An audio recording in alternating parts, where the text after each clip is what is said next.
वृंदावन की गलियों में आज भी गूंजे नाम। राधा के मन में कृष्ण है, कृष्ण के मन में राधा का धाम। न वो बंधन न कोई वादा, फिर भी प्रेम अपार। राधा बिना कृष्ण अधूरे, कृष्ण बिना राधा बेकार।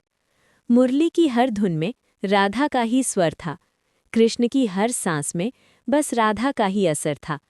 न साथ थे जीवन भर, न कोई रिश्ता नाम का, फिर भी सबसे गहरा बंधन राधा कृष्ण के प्रेम का। ये प्रेम नहीं कहानी है, ये भक्ति का आधार। जहाँ खुद को भूल जाए वहीं होता सच्चा प्यार। कहानी 1, मुरली की पुकार।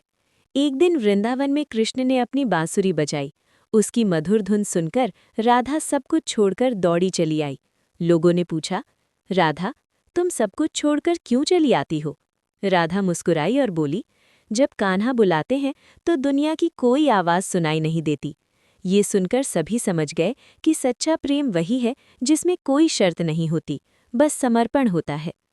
कहानी 2, अधूरा होकर भी पूरा प्रेम। कृष्ण को मथुरा जाना था और राधा वृंदावन में ही रह गई। दोनों का मिलन अधूरा रह गया, लेकिन राधा ने कभी शिकायत नहीं की। उन्होंने कहा, अगर प्रेम सच्चा हो तो दूरी भी उसे और गहरा बना देती है। कृष्ण भी हर पल राधा को याद करते रहे। इस कहानी से हमें सीख मिलती है, सच्चा प्रेम साथ रहने में नहीं, बल्कि एक दूसरे को महसूस करने में होता है। कहानी 3, राधा का अहंकार और कृष्ण की सीख। एक बार राधा को अपने प्रेम पर थोड़ा अहंकार हो गया। कृष्ण ने लीला रची और अचानक दूर हो गए। राधा बेचैन हो गई, उन्हें हर जगह कृष्ण ही दिखाई देने लगे।